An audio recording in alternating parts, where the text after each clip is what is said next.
TSR high, but I want it TSR low. Recommended 3D is 72. Dynamic 3D. On virtual shadows are off. Ambient occlusion. Lumen. I want the ambient occlusion, yep. And then lumen high. Would actually be better. Screen space off. View distance can be on near. Textures. Actually, I want those on Epic and the effects on Epic, but the post processing. Actually, I want that, or not Epic, but like medium, right? Medium. Hardware ray tracing is off, and then this should hopefully be okay. Yeah, and we'll see how that plays. Apply.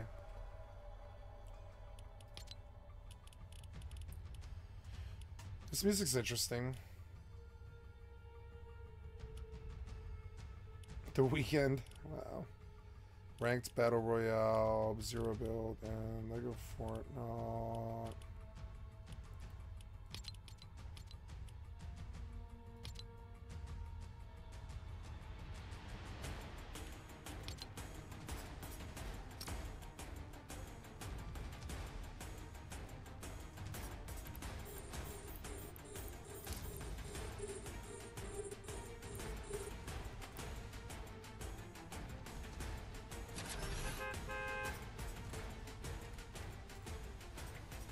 Nothing.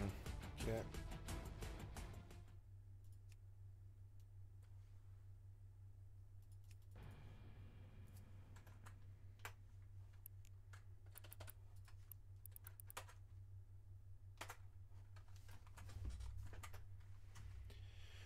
I'm gonna go back to the channel and see how this feels. Cool. Wow.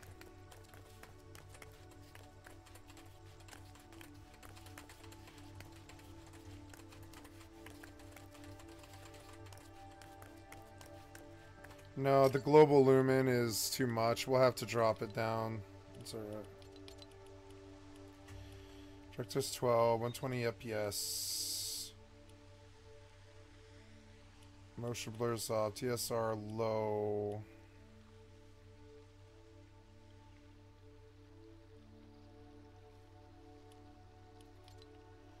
Performance, balance, quality, native, custom. Performance, apply.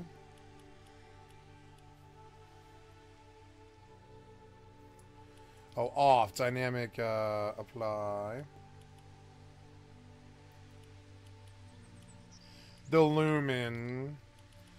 The global illumination. Let's see how it looks without it.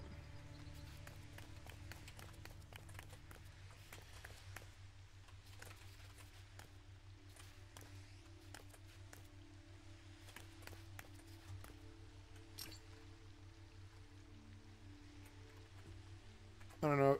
Let's see how WoW plays, or what the frame rates on WoW are. So okay, WoW's playing well, 120. So WoW's playing well with it. We could bump the graphics because it's not the most intensive game. The frames aren't that good. And without maining it, I won't be able to make it look that good.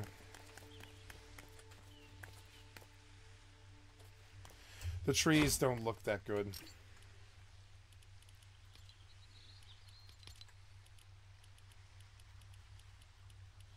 Let's try auto set now with the other two ones running. The asteroid is depleted. And then you turn on virtual shadows to epic, but I don't want that. Let's try. Let's just see what you think it should be with all of these.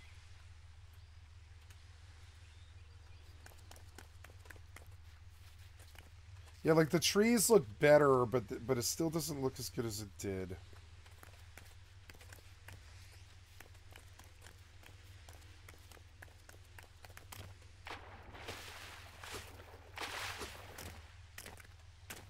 Yeah, the frames are garbage. So this won't work. So we'll just go back to the original, I guess. Back to performance. Apply. Restart now. Unfortunately.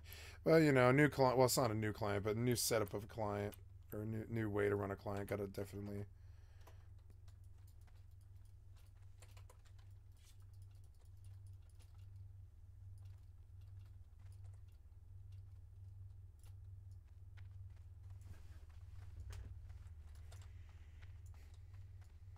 Whoa. Loading screen. Okay, let's see if we have any money. Oh, please have some money. Oh, I have gold 55. Damn, we're gonna get some money here. A little bit, not too much though. Ooh, Deviant though. Deviant is 20 silver. Oh yeah, 176. Nice.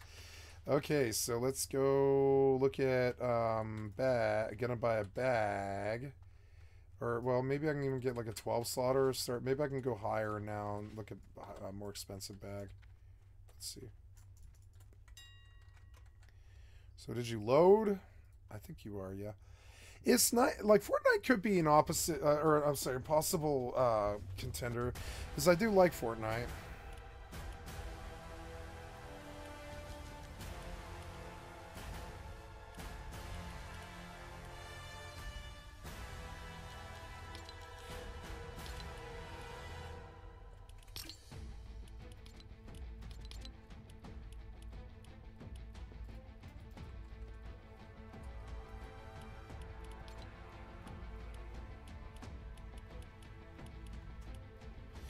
View distance doesn't need to be that far. The texture should be high, and the meshes should be high. And the 3D resolution should be really high.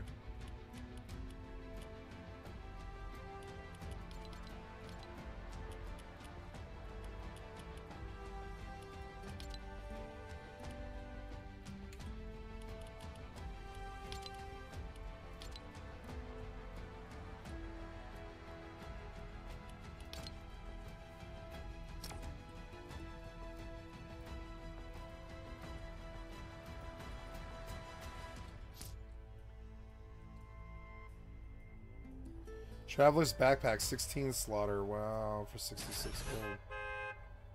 That must have fallen.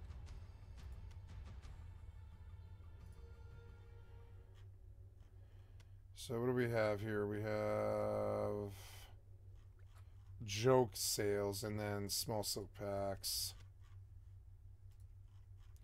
Small silk pack is the industry norm.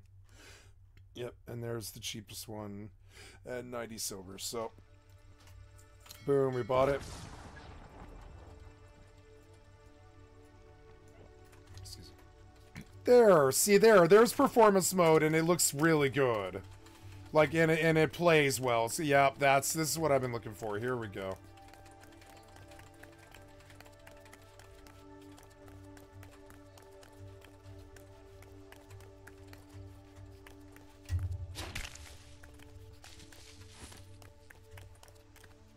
The frames are great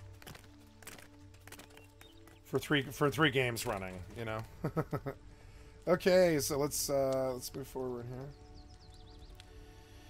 Oh yeah, the bag, and then what else? We could spend some money to try and make some money.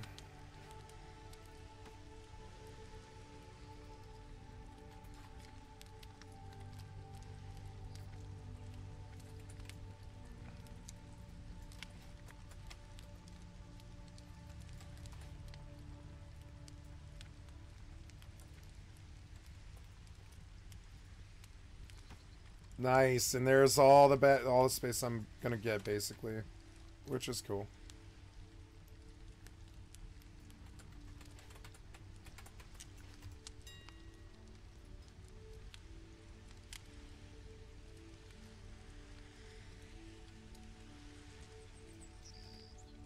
$14.94. Small ooh, 31 silver for that. Not bad, not bad. So now we're gonna buy some weapons. No, not usable, but uncommon. Cheap weapons, yeah. I mean, I don't know. Yeah, how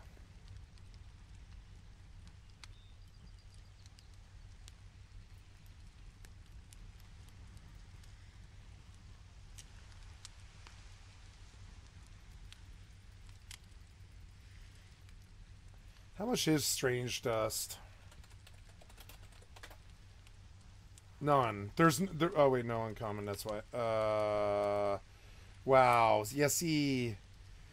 Yeah, see, I don't know. It doesn't really seem like it makes that much sense. It's annoying.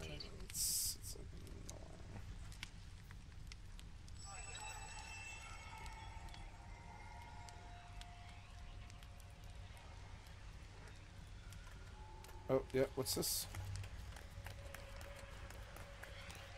Oh, yeah.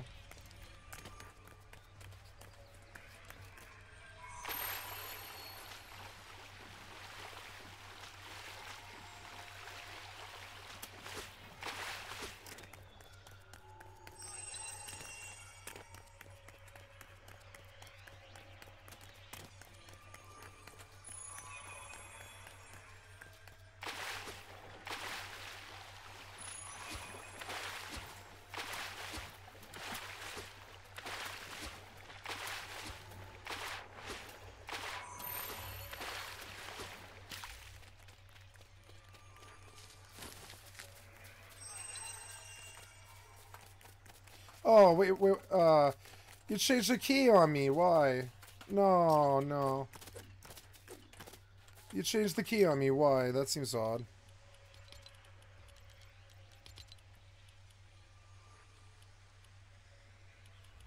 Sprint is Q, but shift is crouch. Oh, sneak. I see. No, no, I want that to be.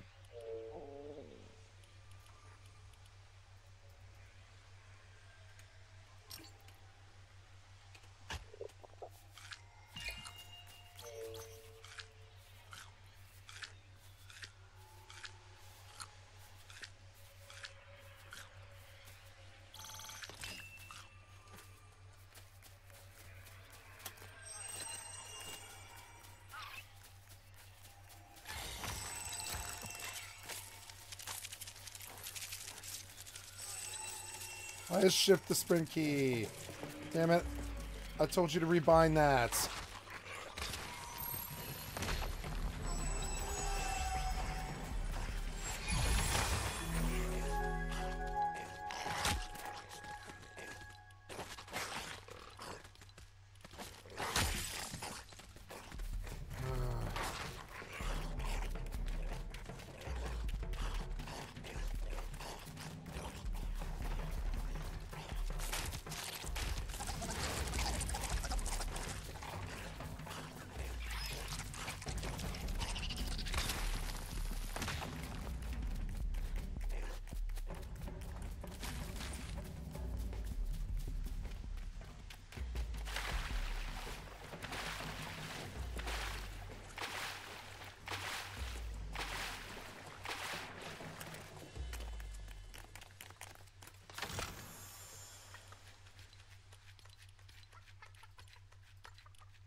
Really, I have no wood.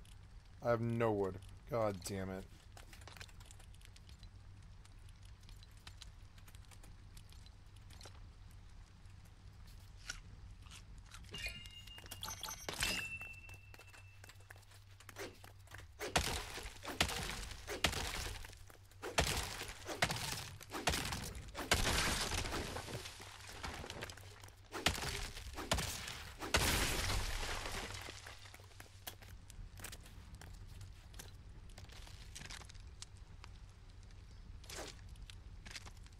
Oh, planks? Oh, okay.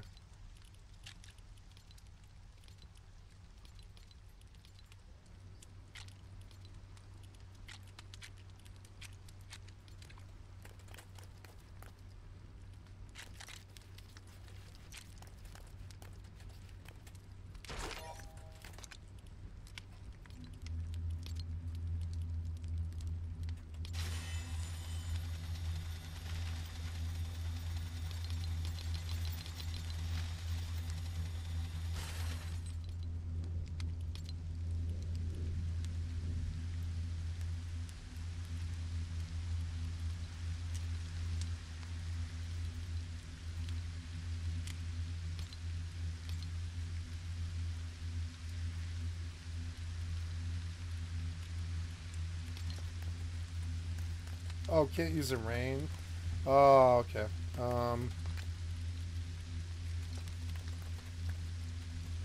And I locked my wood in there. Great.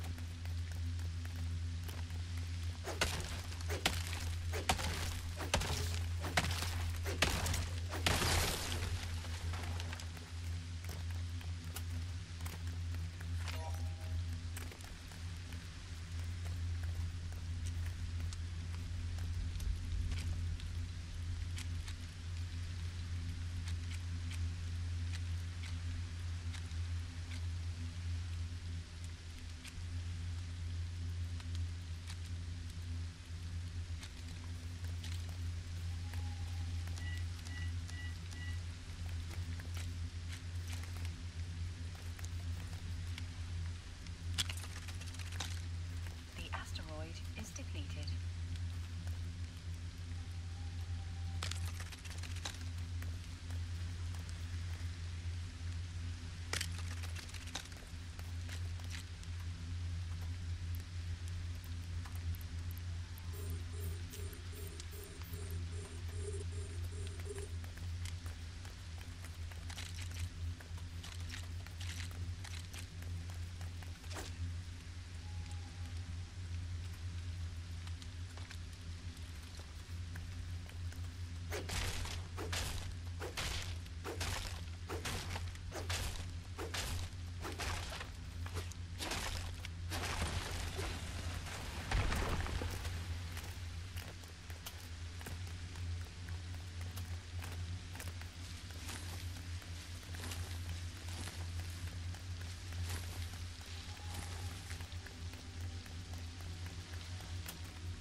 Damn it, you messed my keys up for some reason. Why?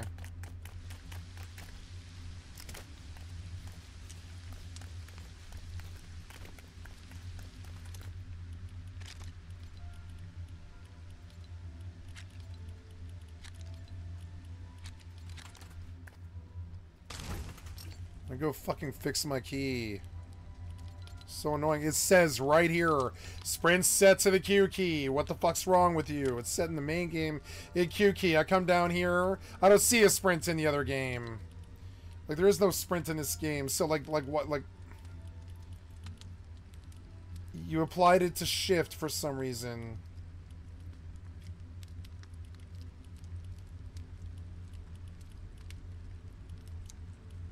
So I want sprint to be Q.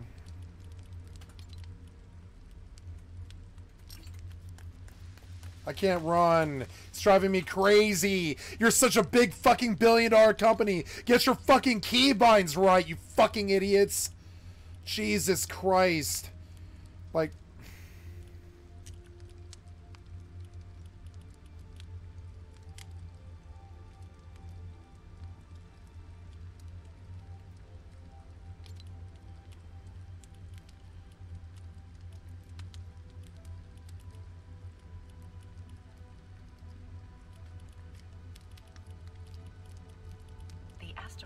Sprint is Q. It's set to Q. You won't sprint on Q, you piece of shit. Why, like... Sneak is on control. Okay. Shift, damn it.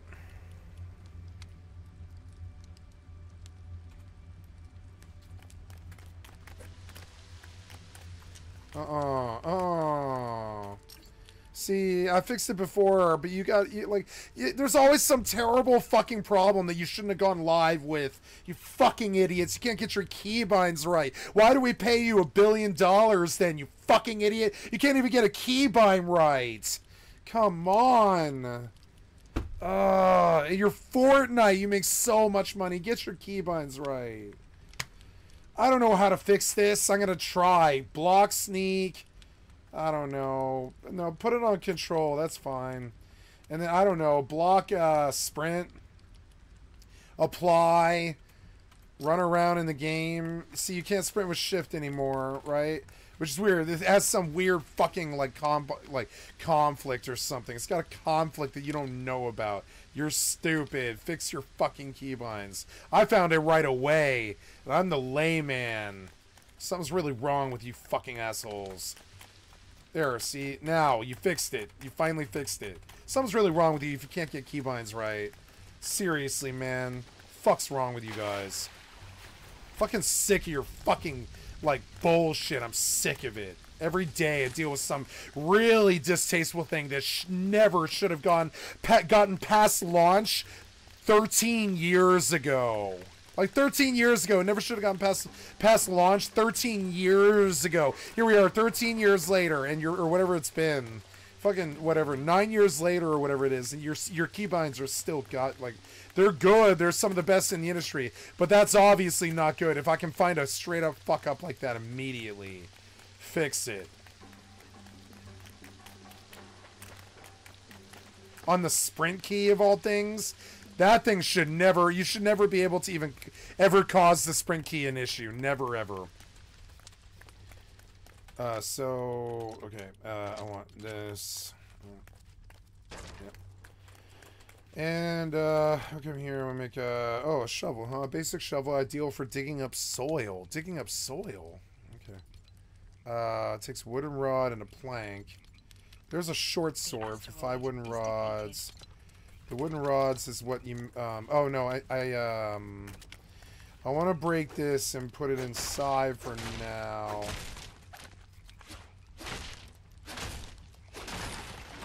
Okay, give me all that back. Yeah.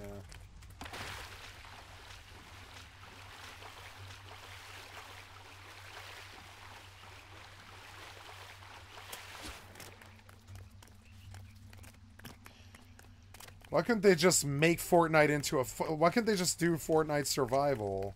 Why did they have to make it Lego? Whatever. It's like you have to make kids part of it. Like kids and money part of it. It's weird. Can't you just make a good game? Who cares if they're kids?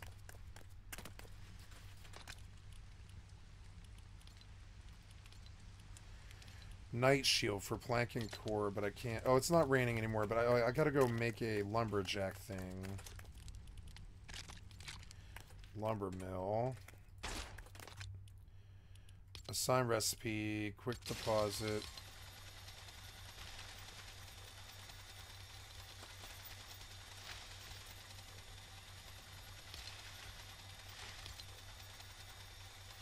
So I guess it auto does it, I guess.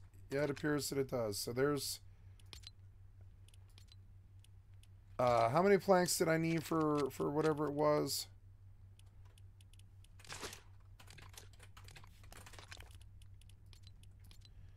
Five wooden rods. There.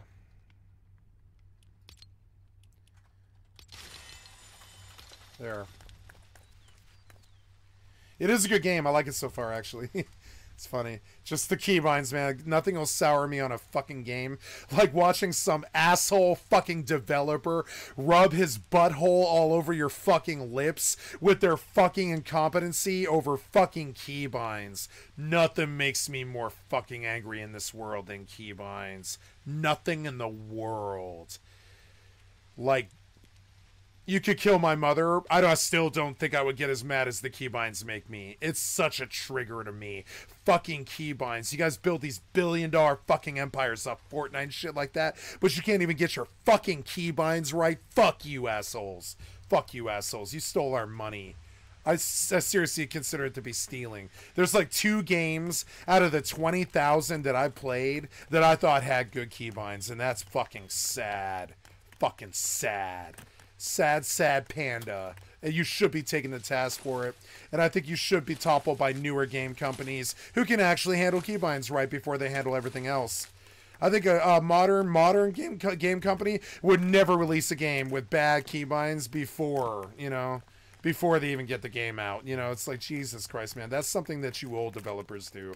Epic and Blizzard and fucking Bethesda and shit. You and your fucking keybinds, dude. Fucking sick and sad. Sick and sad, dude.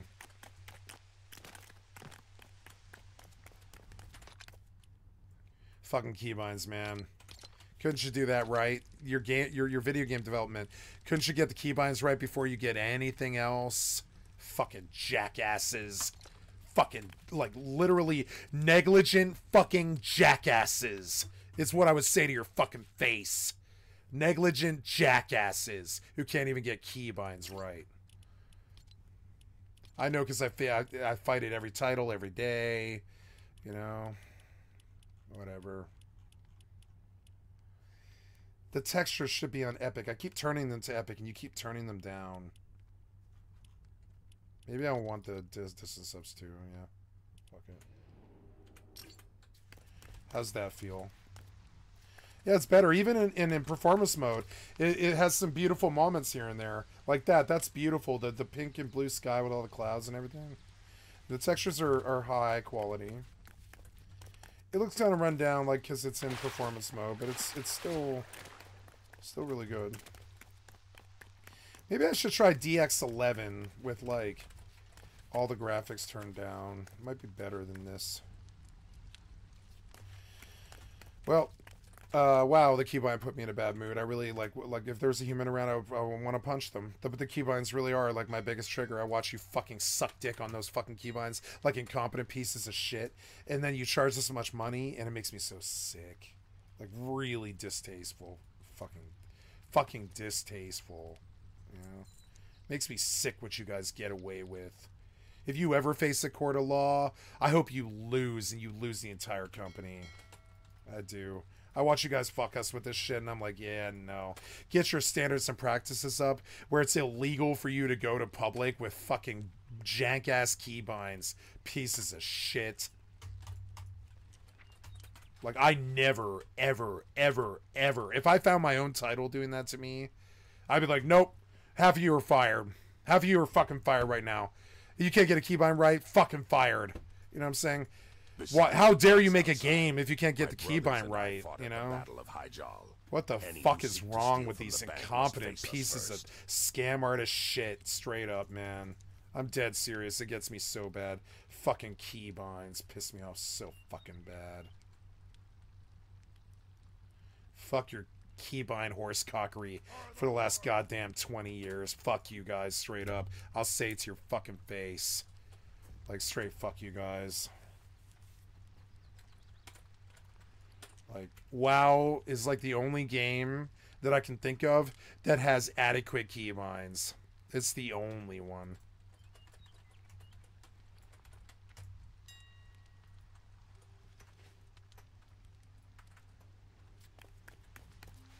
Okay, let's get off the negativity. Sorry, I'm focused on something else here. I watch you put me through the same bullshit on every single day on fucking stream for 2 years, every day. And you get this toxic, I want to smack you attitude over it. Because you're like, this is entirely unnecessary. Entirely unnecessary for you to treat me like this. Jesus fucking Christ. Fuck you guys.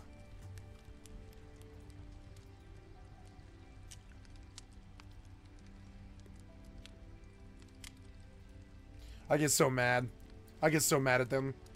What they get away with. What a single one lawyer in the world can fix. Where's a lawyer when you fucking need one? They need to get sued. One of these companies needs to be sued big time. Class action. Turns out your keybinds don't work, so we're suing you for everything you ever fucking made. Yeah. The asteroid is depleted. Whatever. Sorry I get so angry. I'm just like, yeah, fuck you guys. What I go through, you don't know. 20 fucking 30 years of this? No.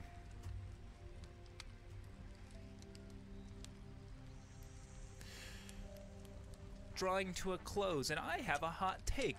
It has been a great year. It has. For MMOs. That's right, the genre. I agree with your hot take.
Good job, Blizzard. MMO YouTuber, including me, has been dying for like the last 10 years. 9 years. Is in a really good place. Me but too. It's one thing to say it, and it's another thing To believe it, to prove it and believe it. I believe it. All the way back to the I year can prove it. 2000 and looked at every single year in between then and now to find out what happened in MMO history, which years were the best, which years were the worst, and now I'm going to force you and sit there and listen to me talk about that. The reason I did this is because it's such a common opinion that MMOs are just bad nowadays, but I think we're in a better spot than we've been probably since like 2007. And to prove that that's true, I made a tier list. Who doesn't love tier lists? What's that? No one has used a tier list since like 2019? Well, I'm gonna do it anyway. So join me on this journey through the 21st century's history of MMORPGs, and we'll find out which are the worst and which are the best. But you know what's not the worst? Today's sponsor, Southern New Hampshire University. That was a great transition. I don't care what anyone says. MMOs are really hard to make, and a lot of companies struggle with it, and that's probably because their game devs didn't go to SNHU. SNHU has a huge selection of online accredited degree programs, but the one I'm most— Do not go to SNHU. Do not ever do online schooling. This is a scam. I do not support this product, and I will skip this ad. I do not support this ad. I support this streamer. I will do so by subbing and liking to the channel. Do not ever go to SNHU. Do not do that. That is bad advice. I will not have that on my stream. I'm terribly sorry. No, no, no. Later. Look at this tier list. It's so clean and fresh and nothing's on it. But first, let's break down the tiers. At the top here, we have the— I like school. I don't like online school. It is a scam. It will steal from you, and it will ill prepare you for what you actually are facing. The best. The years that changed MMOs forever. Some people call it the S tier. I call it the mom-made pizza rolls tier, because there's truly nothing better than when mom makes pizza rolls. Right below it, we have the years where things were really for you. great, and maybe they weren't— maybe that's why you have cancer. But everything was super good, and everyone was happy, and everyone clapped. I call this that literally joke. better than sex tier, parentheses, I don't know what sex is. Then we move on to years that were overall positive, but maybe had some highs and lows, and were overall a little bit of a mixed bag. I call this the Lost Season 1 tier. Very good, but it leaves you wanting more. Moving on, we have years that are a little bit messy, disorganized. Maybe there's some high points, but it's really mostly lows, and it's kind of just disappointing. I call this the rest of Lost. And then we have our lowest tier, years that set the genre back, that nothing happened in, or only bad things happened in. I call this the Scrubs Season 9 tier, or the Community Season 4 tier, or the Game of Thrones Season 8 tier. You don't want to be in this tier. It's a bad tier. Now that we have that established, let's start with the year 2000. A year most people will remember for George Bush, I guess. The year 2000 was kind of a quiet year for MMOs because it was still ramping up in popularity. We already had games like EverQuest and Ultima Online out that were gaining popularity, but there weren't really any earth-shattering games in this genre yet. The most notable thing that happened in this year was EverQuest expansion Runes Cunard, which I hear was pretty good, but I was 5 years old and I wasn't playing EverQuest. So I'm gonna give this one a solid B, you know? Thanks for being here, but you didn't do much. 2001. You know what game I love? RuneScape. You know what came out in 2001? RuneScape. Where do you think this year is going? I'm not going to hold you in suspense. It's right here. 2001.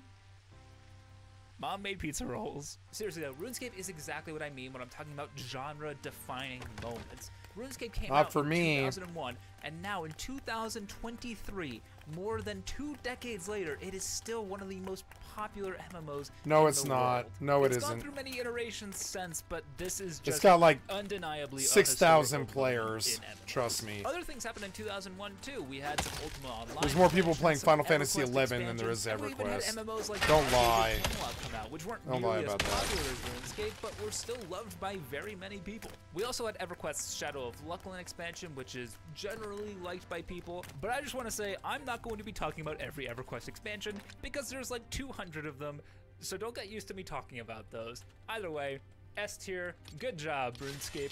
2002, remember when I said I wasn't going to be talking about EverQuest expansions?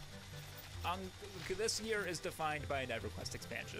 Planes of Power came out in 2002, and really not too much else happened, but Planes of Power was so good that it honestly, I think, was a big moment for MMOs. It made EverQuest a household name for gamers. Other than that, 2002 was really a quiet year for MMOs, because I think companies were starting to realize how much money they could make, and they were just starting to work on them.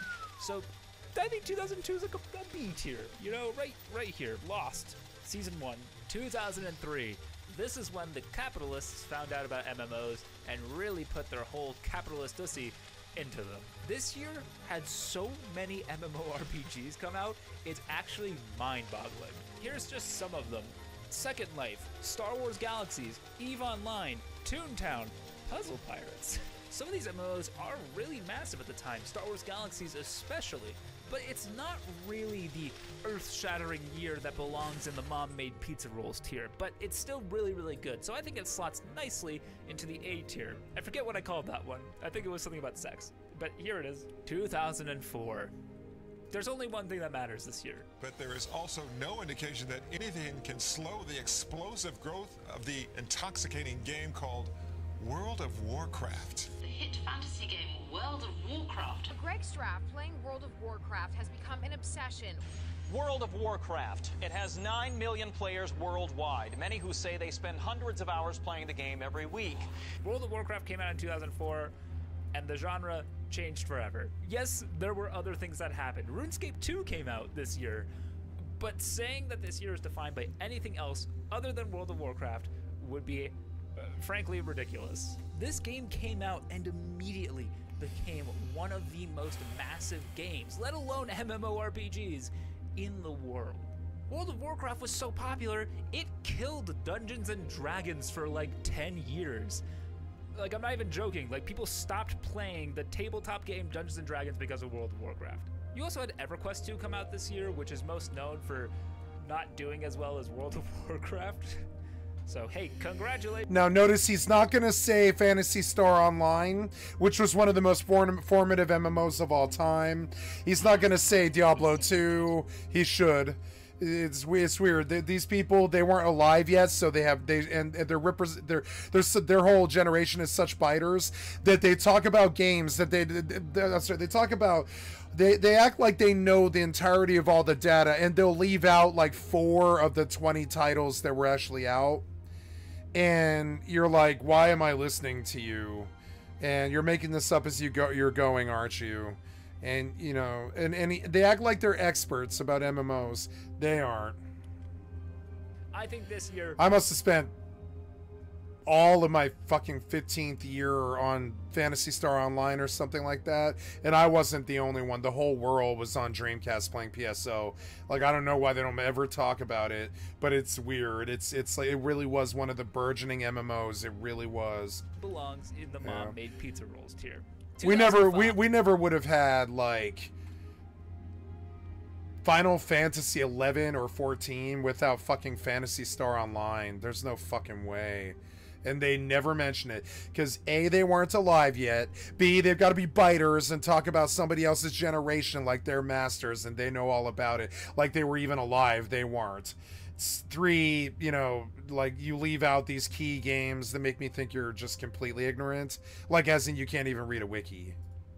How do you follow up the Or most popular like go read somebody else's list of MMOs of all time and be like, oh yeah, there's a whole bunch here that I'm forgetting, such as Silk Road, Vanguard, Tabula Rasa, Phantasy Star Online, Diablo 2 is an MMO, believe it or not. It actually really is. Even though it's only got 4 players per dungeon, it's still an MMO. It's not like an MMORPG, I guess. I guess it's an ARP. It is an ARP. It's not, but I mean, people during the time played it like an MMO. It had a chat. You would sit in it, and there'd be tens of thousands of people there monitoring that chat and just reading whatever you said. And they were all waiting for somebody to talk while they were waiting to go play Diablo 2 with their friends or whatever. It was an MMO. There just was no fishing or city yet, but it was an MMO. There were people sitting there talking to each other in a big trade chat. It was an MMO, you know. I'm releasing with the greatest MMO of all time releasing. That's right, in 2005, we got Club Penguin, baby! Let's go! I know what you're thinking. You were 10 years old when Club Penguin came out. Now, he'll mention this shit. You were 10 years old. You were 10 years old when Club Penguin came out. Well, you'll mention this joke game, but then you won't even represent Tabula fucking Rasa, which is just... Or even Ultima Online. Where was Ultima Online at? Fucking jackass. Your list is bad. Get off Club Penguin. The fuck are you doing? Fucking child. That has received a tremendous amount of consideration, whether it be from psychos on Twitter, psychos on YouTube, or psychos on Twitch. There's a lot of psychos that have been very interested in this game. A lot of people had very strong opinions about it, and I'm gonna play it, and I'm gonna try it out The for coffin myself. of People Andy say and something like that Laylee. is problematic. I want to see for myself, and that way you learn. Here we go. 3 hours. Don't place a stick on it or something before the rings. True. What about this? Oh, that. Shame on me for expecting anything out of you. Let me think about it. What's there to think about? Promise me this stays between us. There you go. You're going. That's good. Their head. Okay, good. Who just dead? All right, good. You guys. Okay, we did it. Comfy stream. Yeah, I'm. God knows what. Oh God, it's disgusting. The fact that you. That's good. You're being The asteroid weird. is depleted. The asteroid is depleted. The asteroid is depleted. Look who's talking. Ha. Sorry. There's one last thing we forgot.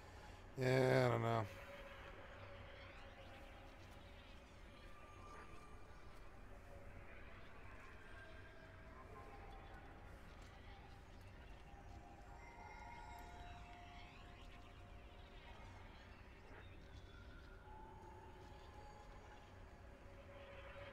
What?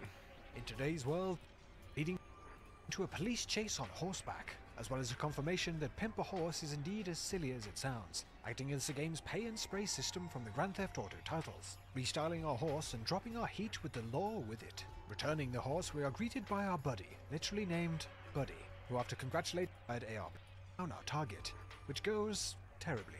First by mistaking a wandering town guard for a knight and kicking off a police chase that ends in face-planting disaster, followed then by realizing that back in the olden days it took quite a while to reload one's boomstick, so end up getting in a bit of a... Okay. In today's world... Someone made Grand Theft Auto the RPG and it's ridiculous. Okay. Thanks to crowd- Mitch Mannix, this is from 2 days ago. Thank you. Funding Next sites to such content as from my stream, I'd like to Kickstarter, sub to your we as channel. gamers get a chance to expand our experiences, uncovering indie gold, all the way up to getting access to colossal black holes of money. But along with such endeavors, Kickstarter and Early Access also gives us a chance to dive into adventures a little more out there than most AAA offerings today, with a fantastic example coming by the way of Jutsu Games, who back in 2021 set out to blend both a classic RPG adventure with the utter chaos of the early Grand Theft Auto titles, giving way to an experience that truly has to be seen to be believed. My name's Mitch Mannix, and today we take a dive into the bonkers world of Rustler, Grand Theft Horse. Rustler opens with a short live-action cutscene setting the scene in a very Guy Ritchie's Ren Fair fever dream style. No way. Whilst Jason Statham I love things it. off. Yes. Of course, a cameo from Brian from accounting. All a bit of fun hitting a note, I'm sure, of at least somewhat intentional cringe. Fall down now, please. The game begins with a flyover shot of the land. A land crammed full of a whole range of goofy and chaotic scenes, setting up the game's GTA-inspired medieval escapades, with the clearly Men in Tights-inspired MC introducing our protagonist, Guy. His head is bald, eyes are red, he's always staring so cold, and for repulsion points he throws his sellers very Yes. hard and gold. Who we find nursing a hangover as well as currently getting his ear chewed off for apparently deciding to relocate his neighbor's cow onto the roof of his neighbor's house, an argument that swiftly descends into a brawl, giving us a first look at the game's combat system, which with its mouse targeting and attacks and parry system is a nice blend of mixing the classic GTA top-down style with this ARPG flavor. With No way. Oh, ARPG. Okay. Over as well as currently getting his ear chewed off for apparently deciding to relocate his neighbor's cow onto the roof of his neighbor's house, an argument that swiftly descends into a brawl, giving us a first look at the game's combat system, which with its mouse targeting, heavy attacks and parry system is a nice blend of mixing the classic GTA top-down style with this ARPG flavor. With thievery being the name of the game, we waste no time horsejacking a local and riding up to the next objective, making sure to stop off and grab any weapons we encounter. Now in our first major town, we meet a gang leader who sets us out on a job to prove ourselves by seeking out and stealing a knight's horse, relayed to us in the game's odd voiceover, sounding akin to Arnold Schwarzenegger attempting to eat a far too hot sausage roll. Furthermore, we are advised to swing by Pimp a Horse, following the deed to cover our tracks. Tracking down the target horse, we snatch it up and quickly catch sight of the alarmingly swift law enforcement situation that follows, leading to a police chase on horseback, as well as a confirmation that Pimp a Horse is indeed as silly as it sounds, acting as the game's pay and spray system from the Grand Theft Auto titles, restyling our horse and dropping our heat with the law with it. Returning the horse, we are greeted by our buddy, literally named Buddy, who after congratulating us on a job well done, explains that It's he is cannabis, by the an way. invitation to the land's grand tournament, and asks us to meet him tomorrow to discuss more. Heading home to Mother, we are asked to do a spot of ploughing to finish off the work day, finishing off the set of quests and getting a look at the game's skills system. Rustler, being more of a chaotic Grand Theft Auto-inspired ARPG, provides skills in the way of boosting melee and ranged combat stats, survivability and quality of life perks around the game's mount and companion systems, both things we will get a little bit more hands-on with later on. Beginning day 2, we meet up once again with the leader of the local gang, who tasks us with the job of tracking down another knight, this time to take them out. Honestly, this looks more fun to me than Grand Theft Auto 6. You can tell how little I value the guns and the cops and the military bullshit and all the violence and everything anymore. I want to like regress me to a medieval world at this point, well, with solar panels. Anyways, no, I'd be okay with a medieval world. I would just read and write and stuff. I'd be okay. I would make my own game. A nation mission, once again to prove ourselves with this mysterious gang of criminals. After a little target practice to get ourselves ready, we head out into the woods to track down our target, which goes terribly. First by mistaking a wandering town guard for a knight and kicking off a police chase that ends in face-planting disaster, followed then by realizing that back in the olden days it took quite a while to reload one's boomstick, so end up getting in a bit of a debacle running from our target while frantically pressing every key to try and figure out which one it was to switch weapon. Oh god! Well, that's not change weapon. That's change pants. What even was that?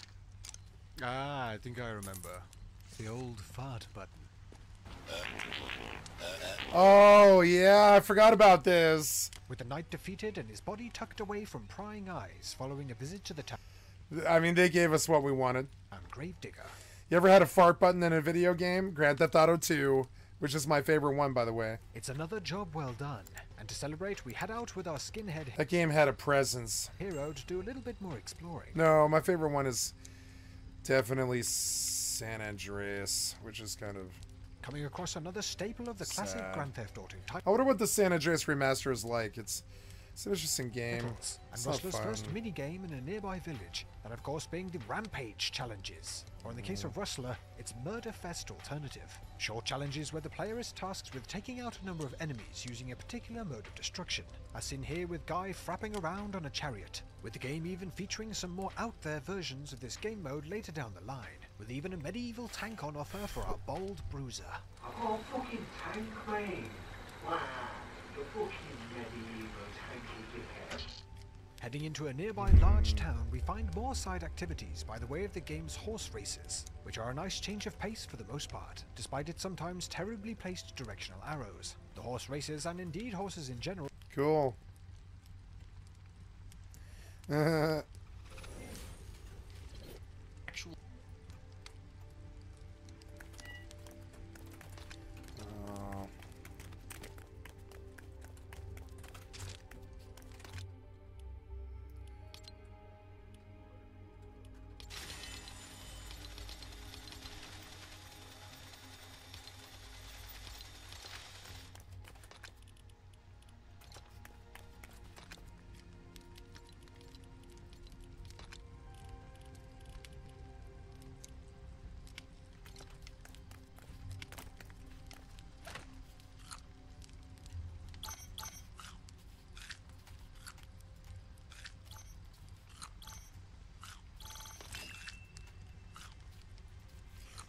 Double fisting these raspberries, yo.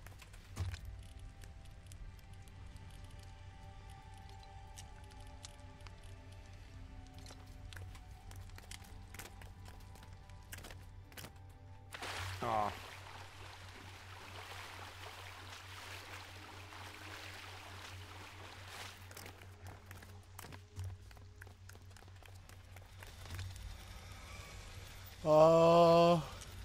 Looking for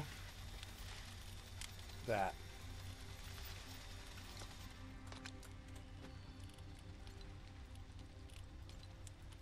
Can you manage that, or is it possible for you to do that, or what?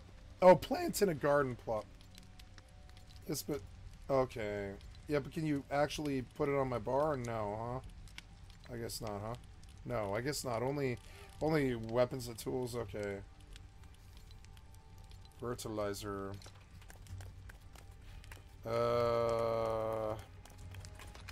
So there's no hotkey button. Couldn't you have done that better?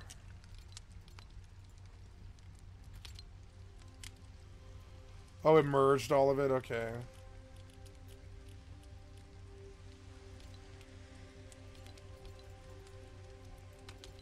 Couldn't you have done this better? This is, frankly, almost a deal breaker for me. Oh, God. I don't know if I want to play this game if that's what they're going to do to you.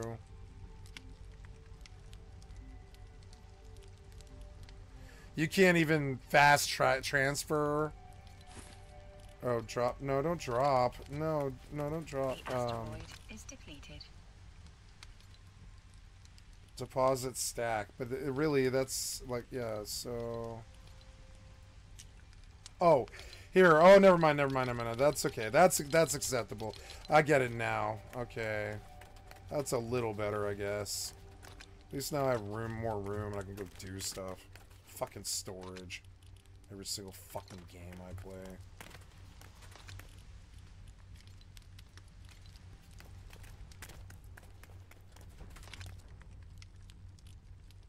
Oh, granite. Oops.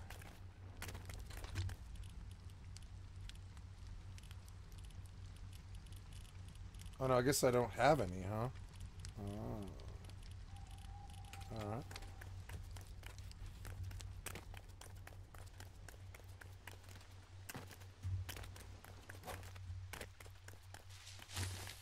Oh, I made those wood. I was gonna make a shield. So now I'm gonna make a shield, but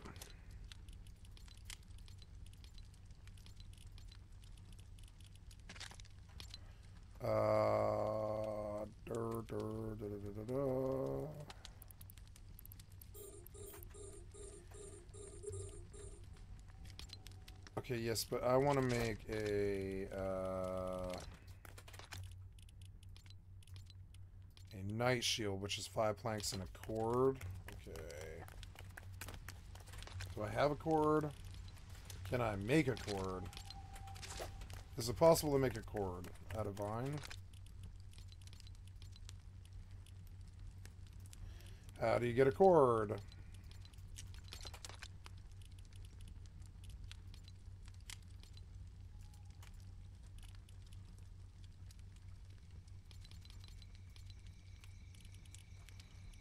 So I guess I don't have a cord yet, then I can't make a shield.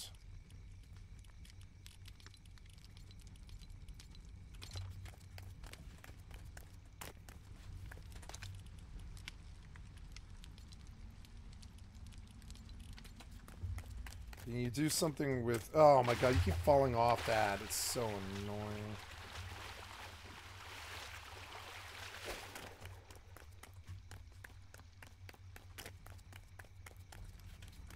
So annoying right The asteroid is depleted.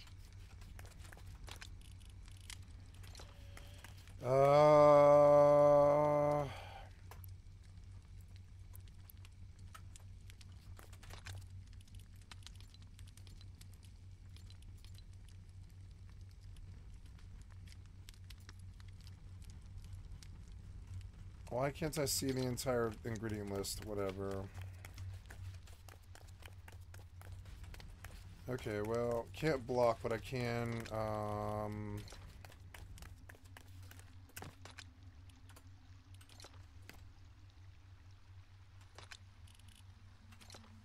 I need granite.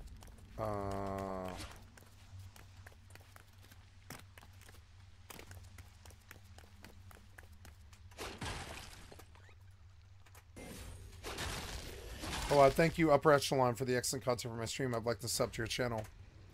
Alright, I didn't anticipate doing a follow-up video this quickly, but the developers behind the day before just shut down completely, so here I am. This game is an enigma. From the very beginning, it looked too good to be true, but with an industry that's relatively malnourished when it comes to high-quality zombie survival games, people basically wanted it to be true so badly that they fell right into the trap. For anyone who doesn't know, which is likely a lot of people I suspect, The Day Before was one of the most wishlisted games on all of Steam, at least for a time. It was purportedly in development for over 5 years, supposedly. It was advertised as an open-world survival MMO, and it was mired in scandal because every time they were about to release a trailer or a gameplay session or something like that, it would get delayed, cancelled, pushed back, or worse yet, it would turn out to be an actual bait and switch, kinda like the game itself. The developers, or rather the marketers or the decision makers, I guess is probably the best way to phrase it, engaged in some of the most disingenuous marketing I've ever seen, leading the world to speculate that the game wasn't even real. But in early December, on the 7th to be precise, the product did launch. The product is in fact a video game, contrary to what some might say, leading to a realization that yes, they did make something, but also no, this was not the something that they had promised. Still, that being said, tens of thousands of concurrent players tuned in, tried to get into the servers, experienced the game, and it was catapulted to the #1 viewership slot on all of Twitch with ease, because even when the entire gaming world basically knew that the scam was a scam, they were so desperate for it not to be a scam that they went ahead and pretended it wasn't. Hell, even I was deluding myself into a sliver of hope that they might actually stick with the game this time. They never stuck with anything else that they previously released, ever, so I guess I feel like an idiot for even holding on to that sliver in the first place, but yeah, the market was primed, the interest was there, and people so desperately wanted it to be true, they chose to believe it even when all existing evidence was pointing towards the inevitable truth, which is that this game was an elaborate and painfully transparent marketing scam right from the get-go. Let me just read a couple of statements right now, verbatim, so that people can understand just how blatant the chain of events actually is right here. On December 4th, 3 days before a planned early access release window... Oh, cool! Developer Fantastic... Oh, I love that. That's awesome. Quote, to a person who didn't believe in us, we made this game for you, too. We accept any kind of criticism and don't hold a grudge against you. Before we continue moving forward together, kindly allow us to note a few things. Please forgive us for not doing the best marketing and teasers. We learn something new and improve ourselves every single day. Please don't accuse us of scamming. That's not true. We didn't take a penny from anyone. Please don't accuse us of asset flip. That's not true also. Our team worked day and night for we lack the funds to continue the game, but unfortunately, we don't have the funding to continue the work. After that, 4 days after that, mind you, you shut down the entire studio after taking people's money, and 1 week before you shut down the studio, you were telling everyone to please not accuse you of scamming. Really, truly, this is one for the gaming history books. Look at this. This is what they were showing 2 years ago, and this is what they started selling 4 days before liquidating their entire company. By the way, they didn't just shut down the company, they also nuked the Discord server, removed a bunch of the falsified tags that the game used to have on Steam. They even nuked the website, like the developer Fantastic website, which has also been taken down and replaced with their statement only. And prior to that, they had consistently tried to get certain aspects of their marketing taken down or deleted because they had lied in that content and made claims that simply did not apply to the game itself. None of this makes any sense. 4 days after the largest cash infusion that they're ever gonna get, they say, oh no, we can't afford to keep going, gotta pay back the investors, and then disappear. Yeah, that's a fucking lie. See, I have friends who work in publishing, like video game publishing. I've gotten to know a lot of people over the years that understand the landscape of investment in the industry, video games, etc. And even without that knowledge, it's painfully obvious that the chain of events on display here doesn't make sense. Investors don't provide just enough working capital for the game to be developed and then force to liquidate everything 4 days after launch, when the title garnered almost 40,000 concurrent players and was topping all the different leaderboards on various platforms. At $40 a pop, that brings sales easily in the hundreds of thousands. That's like without question. The developers are currently harvesting millions of dollars from the game release, and the investors do not disrupt that by torpedoing the developer's public reputation, or their future for that matter, and making them announce a full-scale studio shutdown 4 days after launch. It does not happen. Except what makes this even more depressingly hilarious is that the company relied on what they called a culture of volunteering, where unpaid workers would be largely contributing to the development of the game, which requires the question, how then were the bills so high that they forced liquidate 4 days after a very successful launch window to pay back investors? Really? What's going on, guys? Yeah, they pulled that video down as well, basically everything they can find. They've begun scrubbing the internet of everything they possibly can. But there's links out there, there's archives, the evidence exists, and reality is a cruel mistress because she relentlessly remembers when you make promises that aren't true to millions of people over the span of years, and then walk away with all the cash. Another funny thing is that they go out of their way, like deliberately out of their way, to say don't accuse us of asset flip, but they absolutely did purchase Unreal Engine asset packs and then use them as the foundation for the bulk of the world. I'm not saying that the entire map is a flipped asset right out of the box, because that's but it's close. The case, but enough of the buildings and cars and structures are to a point where they're absolutely, this did not take 5 years. And if it did, it just didn't. So, moot point. Breaking news, by the way, while I wrote the script for this video right now, they deleted their LinkedIn page. They are going full cut and run right now, this very moment. This will genuinely become one of those like, hey, remember that game type situations for years to come? Because this is a historic example of just how obvious it can get when a developer decides, you know what, let's just rip everybody off and lie about it. To be fair, I do actually believe that there were some talented developers working on this project. A day after the failed release window, or maybe it was 2 days or 48 hours, whatever, a patch came out which actually significantly helped the netcode, response time, and server infrastructure. There is a foundation here of what could potentially have been a fun experience, and I'm sure a number of workers and volunteers put blood, sweat, and tears into crafting it. There is a grain of truth to that statement. But they never stood a chance, because the decision makers at the company have quite obviously decided that they want to cut bait, turn, and walk away with the cash after overpromising, blatantly lying, and under-delivering. That's honestly a pretty severe understatement, but you get the idea. In my opinion, the game was always intended to be a ripoff, but the secret sauce was how popular it got based off the viral hype of their initial vertical slice demo. It was very obviously just not real at the time. No one expected that, at least that's my guess, which resulted in them double dipping and getting actual investor capital as well as farming the community for launch day scores, whatever you want to call it, their payday at launch. Partway through, somewhere down the line, they realized, oh dear lord, we actually have to have some sort of game here, and they cobbled something together as fast as they could, resulting in what we see here in front of us now, using a bunch of volunteers so they could get something out there, have everyone purchase it, and then they could walk away. Yeah, they didn't do pre-orders or crowdfunding, but they had you all purchase it, and then they force liquidated the studio. So yeah, I'm getting a refund, you should get a refund, everybody should get a refund. The investors, if they even existed in the first place, probably won't get paid back. Why else would they nuke every single social media page and fragment of information about their company off of the web? Even legitimate bankruptcies don't do that. They don't just purge all the information they can find all at once while saying, bye-bye, we're never coming back, and then pasting that everywhere. They engage in a protracted cycle where things are accounted for, divided up, etc., etc. So, yeah, it's a scam. It's a historic scam that a lot of people saw coming, and yet there was a pretty hefty number of people out there hurling insults and trying to defend this game as if that would somehow make a difference. I do hope that all of those righteous defenders take a moment and contemplate how fucking foolish they are. I'm not saying everyone had to scream about the game on social media or criticize the developers and openly call it a scam day in and day out, like that's not my point. But the idea that these people would go around to various different channels on YouTube especially, trying to denigrate and ridicule the game's critics, pretending that those critics weren't making completely valid arguments pretty much every single time, well, look at yourself in the mirror because you have clown paint on and you're an idiot. It's okay, the world's gonna keep on spinning, and you'll get over it pretty fast, knowing the type of person that you probably are, but to all the defenders of the day before, you are all, collectively as one, today's honorary dumbass.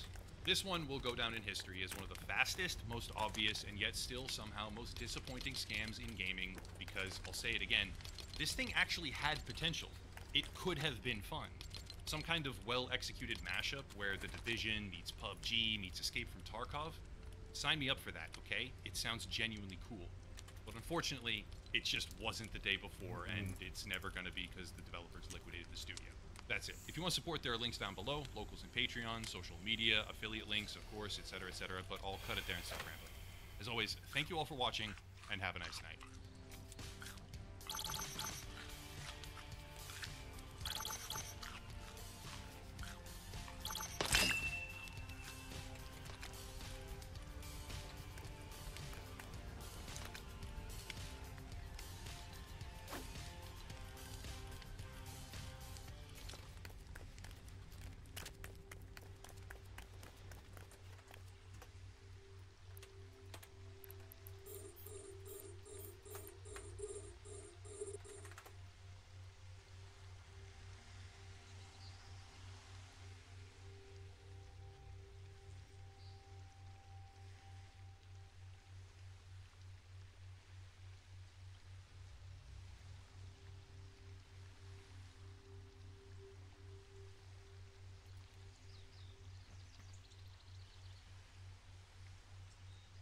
Feed of the links.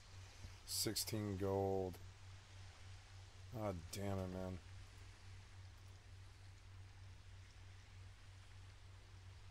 Tokebi bracers. Whale stamina. Whale agile. Pathfinder bracers of agility. Whale spirit. Whale intellect. Bracers of agility. I'm doing alright.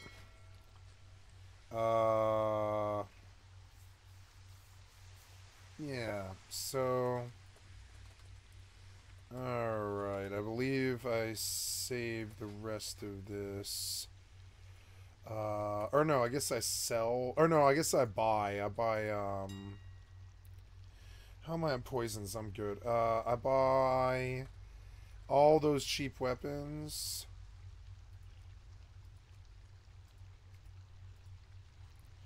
$4 silver, I'll take it. That's a good deal. But then it jumps up. So we'll just... Yep. We'll just invest some of this and see if we can't flip it, you know?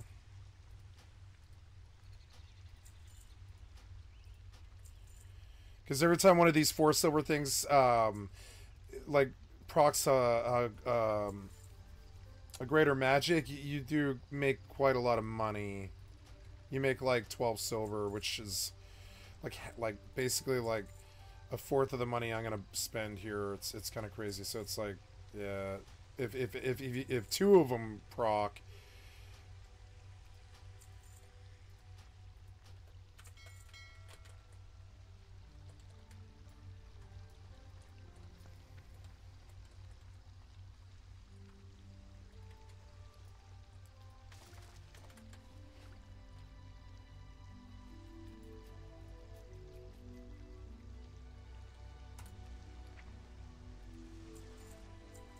Asteroid is depleted.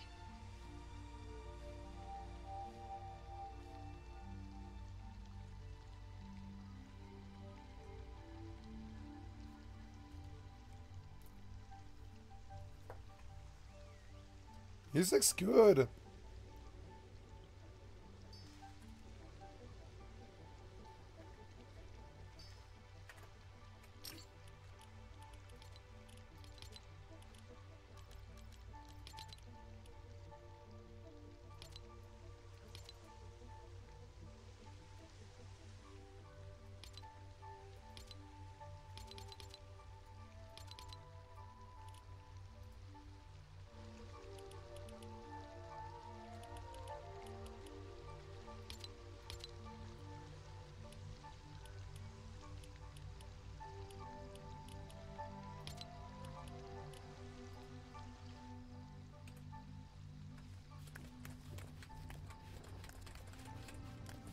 Music's good.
Beautiful.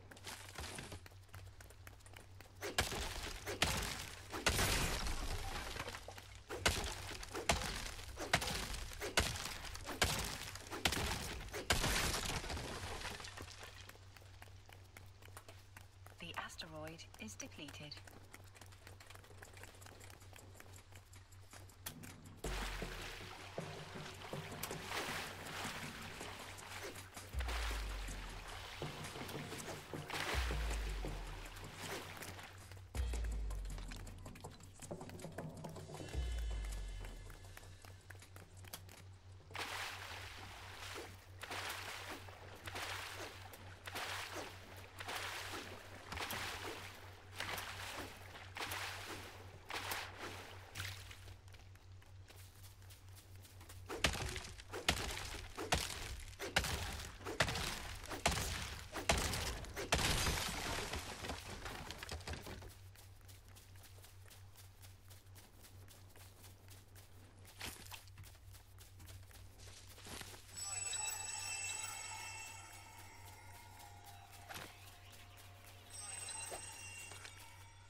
Combat's good. Ah, I can't. Oh god. Go, don't, no, stop, go, go.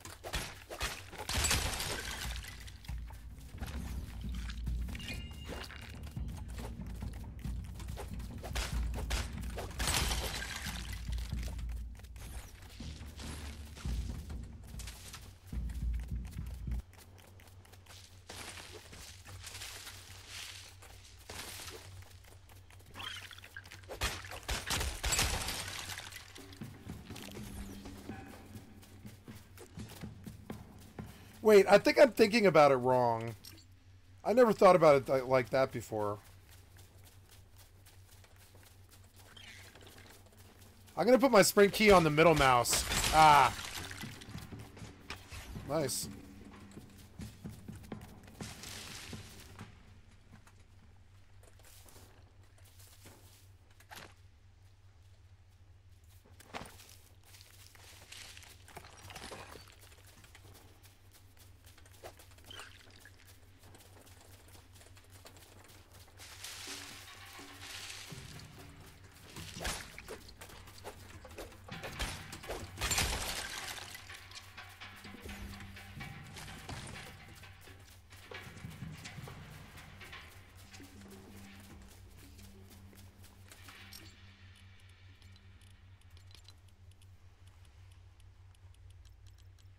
Put my sprint key on middle mouse, confirm, right? And I want my dodge key to be Q, apply. Yep, perfect. And then, oh wow, it never occurred to me to do that. That's actually really good.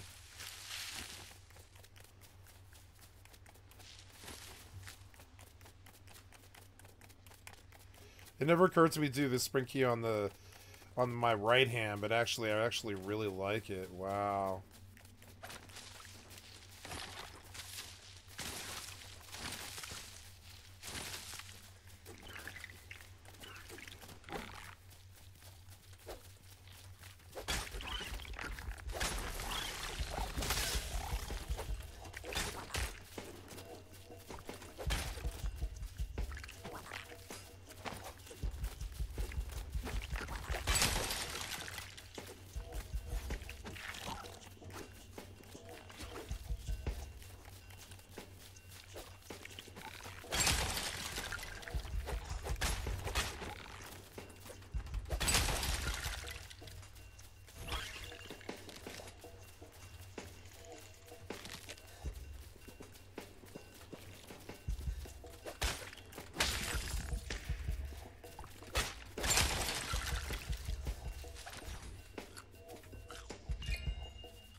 Music's so good.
Ouch.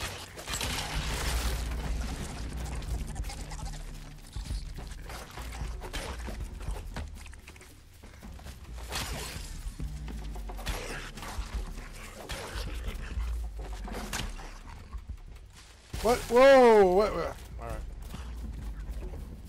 don't know what that was, but ah!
This is the shitification of the internet by Upper Echelon. This Thank you. This video is brought to you by Thanks, Surfshark. Stick around to hear more about the my stream. I'd like to sub to your channel. Upper Echelon community. All right. Today we're talking about the total degradation of what is commonly referred to as the internet. Now, you may hear that and think to yourself, what's with the melodrama? The internet is fine. What could he possibly be talking about? And I completely understand the impulse. However, if you're willing to take the time, and most importantly, if you're able to think critically, I'd ask you to give me a couple of minutes here to explain my logic and showcase a series of examples indicating that yes, the internet is on a rapid downward spiral of both quality and quantity, very much justifying the title of this video.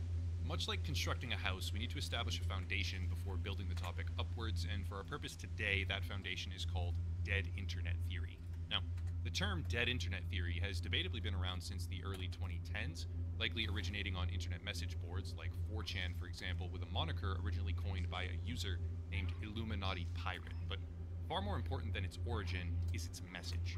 Dead internet theory suggests that the World Wide Web, far from its initial construction, has been overrun with bot traffic and automated activity, so much so that the supermajority of all online content is now fake.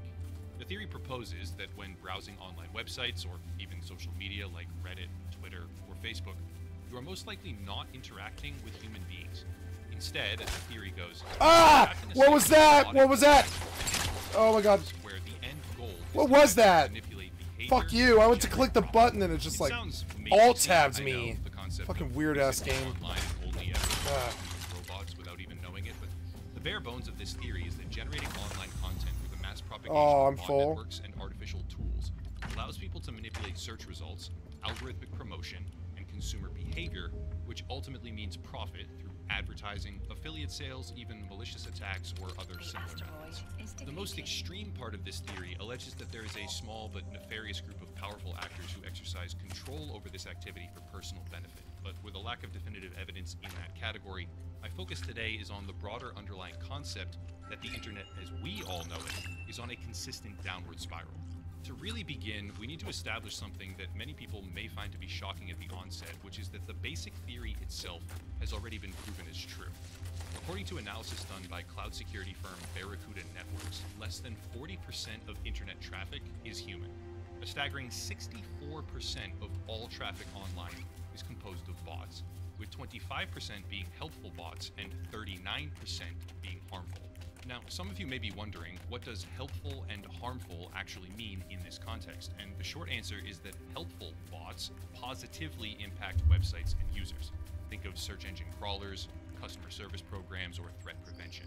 While harmful bots perpetrate things like data theft, DDoS attacks, or spread malware. We, as humans, already make up substantially less than half of all online traffic, but the figures get even worse.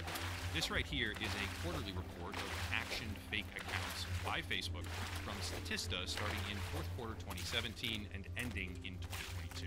Collectively, in that time frame, 5 years, Facebook has suspended over 27 billion fake accounts.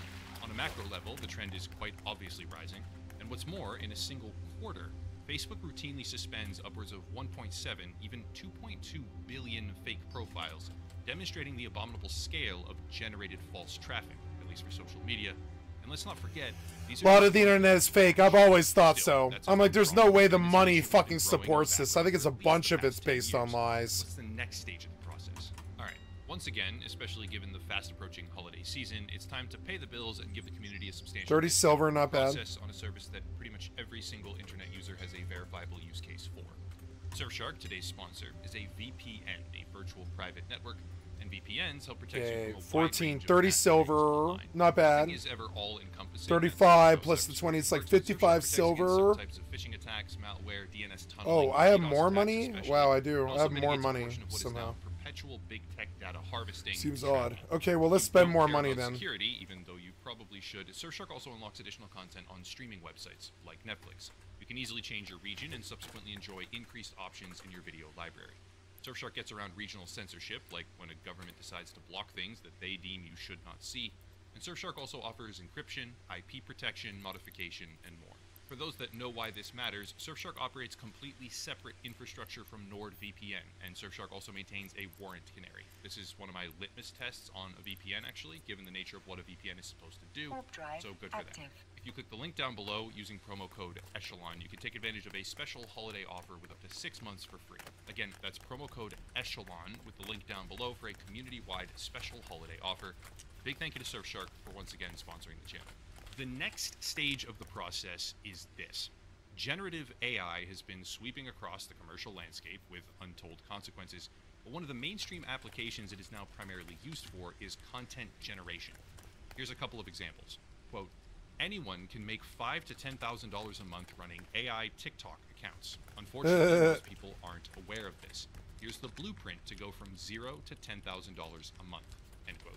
What we see here is a collection of AI-generated TikTok videos using tools like 11 Labs for the voice, ChatGPT for the script, Midjourney or DALL-E for the visuals, etc., etc. And the total viewership is in the hundreds of thousands. Sure, just one example, and yeah, that's relatively small in the grand scheme of TikTok especially, but what's missing is that this is now a burgeoning cottage industry. Here's another one. Quote, lazy AI setup kit to make $10,000 per month. CapCut for editing, 11 Labs for voiceovers, DALL-E, AI images, story blocks for stock clips, ChatGPT, feed your brain ideas, whatever that means, Swipe Builder for writing copy, end quote. Of course, it would be completely understandable for viewers to think, well, TikTok is a shithole anyway, so why does this matter? But the sad fact is that the concept of generating fast, easy, low-quality content with AI and then monetizing it with advertising is not just confined to one area. It's proliferating across the entire online world.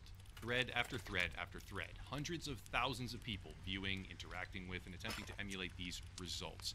And the platforms that they target are everything from TikTok to YouTube to general websites. Here's one of the worst offenders, or examples rather, detailed perfectly, demonstrating precisely what I'm driving at. This person refers to the concept as an SEO heist, a search engine optimization heist.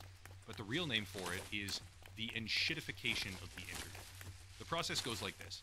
Find a competitor, export their sitemap, turn a list of their URLs into article titles, and then create 1,800 articles with generative AI in just a couple of hours. The user goes into great detail on precisely how they did it, but one of the primary tools that they use is called Byword. Here's the thing. Byword is an AI-powered article generation tool that openly states on their website, quote, prioritizing by when we're talking about thousands of pages, it's simply not viable to edit all of them prior to publishing. This is partially because SEO is a long-term game and the benefits will likely outweigh the costs of having unedited content live. Equally though, not necessarily the amount of resources required to edit that much content. That's why my advice is to typically not edit the content and just put it live. As and when pages start to rank, prioritize your editing based on what's generating the most traffic. That right there is very obvious, but let's just call it what it is. Generate as much low-value, low-quality content as you can, edit none of it, fact-check none of it, and just put it out there. Keep in mind, the original thread this tool was referenced by produced 1,800 articles in the span of a few hours, targeted them at a legitimate competing website, and siphoned off all of its traffic. Almost 500,000 monthly page visits, where 13,000 keywords were allegedly now on the first page of Google. Speaking of that notorious first page, for a time, when Googling Israel Kamakavivole, a famous Hawaiian ukulele player, the first results were AI-generated images. And if you thought that this would be an isolated incident, you'd be dead wrong. The invasive nature of generative content is already infecting mainstream publications. Sports Illustrated, exposed by Fortune, had multiple staff writers visible on their website, including this man, named Drew Ortiz, listed as a product reviews team member. His biography on the website read, quote, Drew likes to say that he grew up in the wild, which is partially true. He grew up in a farmhouse surrounded by woods, fields, and a creek. Drew has spent much of his life outdoors and is excited to guide you through his never-ending list of the best products to keep you from falling to the perils of nature. Nowadays, there is rarely a weekend goes by where Drew isn't out camping, hiking, or just back on his parents' farm, end quote. Yeah, Drew certainly likes to say that, but in reality, he's not even real. His photograph is a headshot that was available on an AI image generation marketplace, and to really drive home the enshittification angle, let me just read a quote from one of the articles he published. Quote, volleyball can be a little tricky to get into, especially without an actual ball to practice with. You'll have to drill in the fundamentals in your head before you can really play the game the way it was meant to be played, and for that you'll need a dedicated space to practice and a full-sized volleyball. However, finding a good volleyball can be tough. Luckily for you, we found some of the best full-size volleyballs in 2022 that are perfect for practicing your serves and sets every day. Dead Internet Theory surmises that the majority of content we interact with, read, or click on is artificial, and the primary purpose of that content is to manipulate, control, or profit from the very few human users that are left. This article, if you can even call it that, is from a fake writer at a mainstream publication with garbage tier, falsified content, simply product, epitomizing the very title of this video. Now, I suppose it would be prudent to acknowledge that I'm not exactly a novice in artificial intelligence. Of course, in my recent work, I've experimented with integrations for ChatGPT on Twitter, cutting edge farm engagement with the television show explored political propaganda bot networks and created false identities. I've generated artificial profiles, purchased existing basically interacted with the systems that I'm speaking about here and now for the purpose of learning about them. I can say with absolute certainty that the general level of quality online is rapidly degrading at a speed very few of us can even comprehend. NewsGuard, where they identified 49 low-quality news and information entire websites that appear to be completely generated by AI.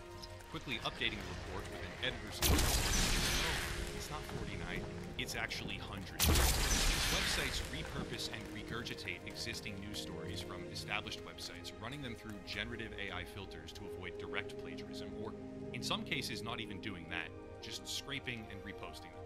Sure, this is a problem that has existed for a very long time in some form or another, but it's a problem that has now been given jet fuel by the emergence of commercial technology where anyone This game is good. can I like generate this game. thousands of shit-tier articles and blog posts per hour. Bottom line, while the examples here are endless, from Amazon to Etsy, social media, and beyond, the effects are pretty straightforward. Dead internet theory, setting aside some of the more extreme or sinister implications regarding conspiracy and control by a dedicated group of internet overlords, refers to the idea that the online world you engage with is populated primarily with falsified traffic, personas, and content. That theory is true. It is true objectively, verifiably, and also, unfortunately, as it continues to escalate every single day, it will be exacerbated by the rising tide of generative AI and the pseudo-entrepreneurial shitshow of people thinking it's their ticket to making millions. The enshittification of the internet is all too real, and we all get to live through its golden age because it's in full swing right now. Fun times. That's it. If you want to support, there are links down below. The video sponsor, of course, Locals and Patreon for monthly subscriptions. Much appreciated. Some affiliate stuff, etc., but I'll cut it there and stop rambling. As always, question everything. Always question everything. And have a nice night. Besides the grunts outside, my brothers and I fought at the Battle of Haijong.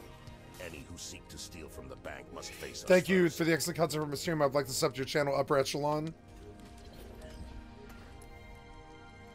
This video is brought to you by Ground News. Stick around to hear more about the special discount they're providing to the entire Upper Echelon community. Alright, today's topic is one that affects practically all of you watching this, but most people don't even realize it exists. The subject is price discrimination, which refers to the reality that you are simply being charged more money for various different products and services because you demonstrated somehow through digital behavior that you are able and willing to do so. Willing is a pretty strong word here. Most people don't even realize what's happened in the first place. Therefore, it's typically more so a question of ability, but the customer ultimately needs to press the actual button, so the concept of willingness does end up playing a small part here. In my view, first-degree price discrimination is horrifying, but to understand precisely why and how, we need context. Everyone out there has encountered various different examples of price discrimination, but the basic foundation is built on 3 different categories, or degrees. Third-degree price discrimination is based on demographics. Think of a veteran's discount at a supermarket or a senior's discount at the movie theater. These decisions are aimed at sizable chunks of the population and I lost money here. Positive. I'm not here to argue that the elderly couple down the road shouldn't get a discount on their movie theater experience, because that's a horrible thing to argue, and obviously it hurts no one. But that's just third degree. Yeah, I broke even. Second degree price discrimination is preference based, and while it certainly does have unique benefits, it can also be a lot more psychologically manipulative. Second degree price discrimination is more targeted and refers to things like location, coupons, or quantity discounts. On the one hand, it's great to get a bulk discount on buying diapers, I guess, for example, if you happen to have multiple young children. But on the other, depending on how the discount is structured, it can often be a ploy to extract more transaction revenue from a single purchase instead of a mechanism to increase affordability. Still, given that second-degree price discrimination still revolves heavily around a reduction in the overall cost of goods and services to incentivize a purchase, it is, at worst, typically neutral, and at best, net positive. However, when we arrive at first-degree price discrimination, things get wild, because first-degree is where the transition officially takes place from cost reduction to cost increase based on targeted methods to extract more money from everyone who can theoretically afford to pay it, rather than save money for those who theoretically can't. First-degree price discrimination goes by a lot of different names, but those names are carefully designed by think tanks and focus groups to sound as innocent as possible. Dynamic pricing or personalized pricing are names that you'll hear a lot more frequently. But make no mistake, because what they really mean is first-degree price discrimination based on consumer surplus. That's the technical term. So how does it work? Simple answer, it works by determining how much you can afford to pay, or rather how much they can possibly charge where you still make the purchase. And it works because of the ungodly level of data collection and digital surveillance that is taking place all day, every day, through basically every single application and service that we use. Hypotheticals don't work forever, so let's get to some real-life examples, like Uber. Now, to really explain this, you have to bear with me because it's one of those connect the dots type pictures, and each dot is actually super important. Uber, obviously, is the global ride-sharing application business originally founded in the United States, but Uber is also a perfect example of first-degree price discrimination, built on top of something that pretends to be, and should be, cheaper or more cost-effective, but in reality is just a mechanism to extract as much money as possible from your wallet. Dot number one is an interview conducted by NPR with Keith Chen, Uber's head of economic research, and I'm just going to play a snippet here so you can hear it for yourself. So for example, data scientist named Peter at Uber discovered somewhat accidentally this really kind of interesting fact, and that is one of the strongest predictors of whether or not you're going to be sensitive to search. In other words, whether or not you're going to kind of say, oh, 2.2, 2.3, I'll give it a 10 to 15 minutes to see if search goes away, is how much battery you have left on your cell phone. Oh, that's fascinating. Yeah, like when your cell phone is like down to like below 5% battery, and that little icon on the iPhone that, then people start saying, well, I better get home, like, because I don't quite know how I'm going to get home otherwise. Now, we absolutely don't use that to kind of like push you a higher search price, but it's an interesting kind of psychological fact of human behavior.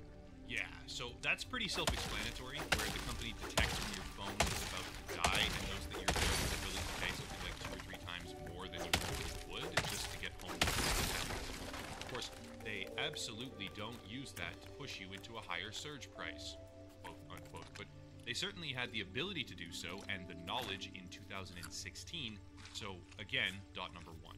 He also discusses the psychological barriers of pricing and how round numbers are interpreted as less trustworthy for some reason, or how they observe increases or decreases in the number of customers willing to pay massive premiums based on simple changes in phrasing. But the point is, they profile their customers and understand precisely what it takes to extract money, also when they're most vulnerable to said tactics. Now, as I research topics like this one, there's a variety of techniques and tools that I choose to use. Surfing the internet is fine, looking for information is great, it really is, but the majority of whatever contemporary news you read nowadays is either politically biased, misinformed, or just flat out wrong. To combat this issue, partisan bias, corporate influence, etc., there's a particular tool I like to use called Ground News. It's an app and website where I can get a much broader view of the existing landscape because they compile sources from all around the world into one single feed. For starters, while researching this particular video, I searched up economy, and I can see top stories, news stories like this one, for example, where Fed Chair Powell is calling talk of cutting rates premature and saying that more hikes could happen. Here you can see over 30 sources covered it, with the majority being center or left-leaning, and a blind spot for people who only read right-leaning sources. What I like most about Ground News is that for each article you can clearly see defined tags determining the ownership, factuality, and, most importantly, bias of the reporting outlet. Look at Raw Story leaning left that calls the rate cut premature, while the center from Reuters says to move carefully on interest rates, which is a contrast from Fox Business leaning right, saying Feds won't hesitate to raise them. As you can see, it was quick and easy to reveal disproportionate coverage, which helps you see the bigger picture. Ground News maintains objectivity and transparency by drawing from 3 different news monitoring organizations to assess bias ratings and factuality score, ensuring that they can focus on offering context rather than dictating perspectives. Personally, I use the Vantage subscription, and with it there's a feature called My News Bias, which is basically a dashboard showcasing how your reading habits change, what are your top sources, and whether or not you exist in an echo chamber. In my opinion, for that reason alone, it's a particularly valuable tool. In my own individual research, Ground News has become an incredible source, offering access to view all sides of every story. I'm thrilled to continue working with them because they're an independent and subscriber-supported platform, contributing to media accountability. If you go to ground.news/echelon with the link down below, you'll get 30% off unlimited access to their app, website, and newsletters. Big thank you to Ground News for sponsoring the channel. So, what is dot number 2? Well, dot number 2 is called Greyball. See, 1 year later, in 2017, Uber got hit with a media firestorm when a secret program it operated called Greyball was exposed, which was specifically designed to deceive law enforcement in cities where its activity violated regulations. Let me give the full picture here. Quote from The Guardian in this case, because I'm not paying for the New York Times. Greyball used geolocation data, credit card information, social media accounts, and other data points to identify individuals they suspected of working for city agencies to carry out the sting operations. It was used in Portland, Oregon, Philadelphia, Boston, and Las Vegas, as well as France, Australia, China, South Korea, and Italy. End quote.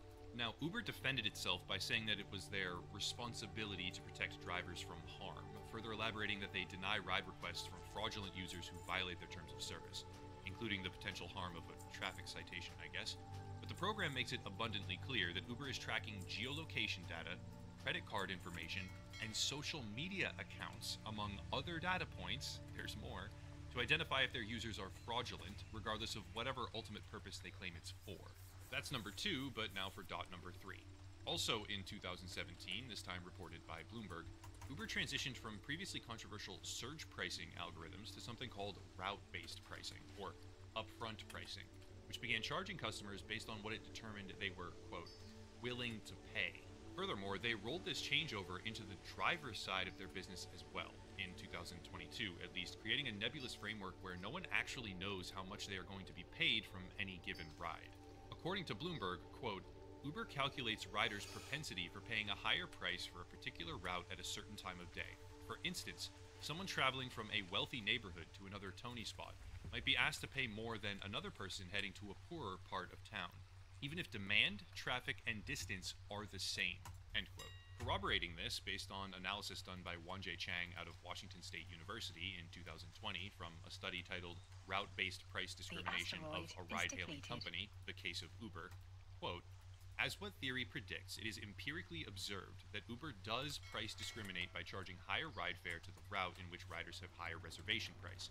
When routes are confined to airport to hotels, evidence is found suggesting that the route-based pricing sets higher ride fare on the route where the room rate is higher, end quote. That right there is a conceptual through line predicated on 3 consecutive dots where a company is A, detecting when and how much more money they can get from their customers, particularly the realization that someone whose phone is about to die will be willing to pay excessive amounts of money in that vulnerable moment. B, collecting enormous amounts of data on their users for the purpose of preventing law enforcement from using the application to catch violations, up to and including social media accounts, apparently. And C, a deliberate change whereby they will price the service higher for people that they suspect are able or willing to pay more based on data collected. From what I see, based on the research that I've done, that is first-degree price discrimination of the highest order.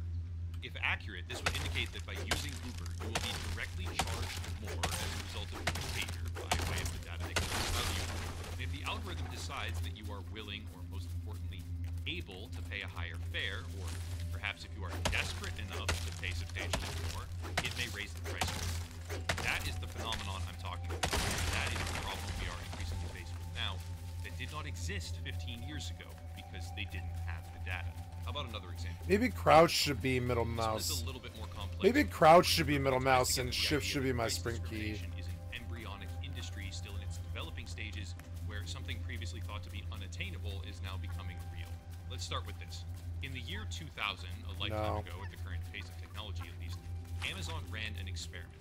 Now, Jeff Bezos would later publicly refer to that experiment as a mistake, but the effect was that the retailer began offering different prices to different customers for the exact same items.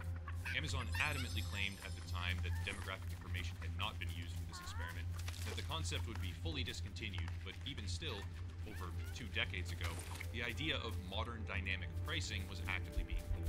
To this day, Amazon appears to have avoided the pitfall of blatantly obvious first-degree price discrimination on its platform, but that's not to say that it doesn't engage in the concept generally.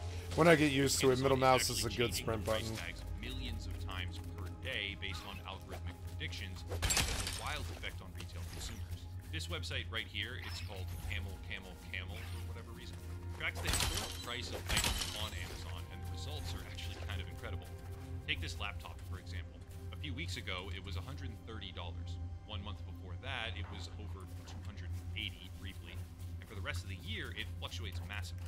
It turns out Amazon utilizes the same sort of surge pricing model that Uber relied on. however, being a significantly profitable, dominant, and successful company and macro decision making, Amazon managed to keep itself 2 steps ahead. Why does it matter? Well, to explain that, research from 2012 on internet price discrimination based on affluence. Simply put, this was an experiment done where computer profiles were created imitating different types of buying power.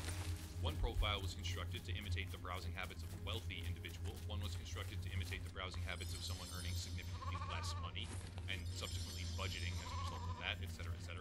But the results are what struck me as interesting. When using these profiles, constructed to appear as if they are either economically privileged or economically struggling, advertisements that they were served varied dramatically. Quote, "We used the previously trained personas to examine the discrepancies of products based on the browsing behavior. We also used a clean profile as a baseline. We did not observe price discrimination in our results. However, we observed different search results on 2 sites.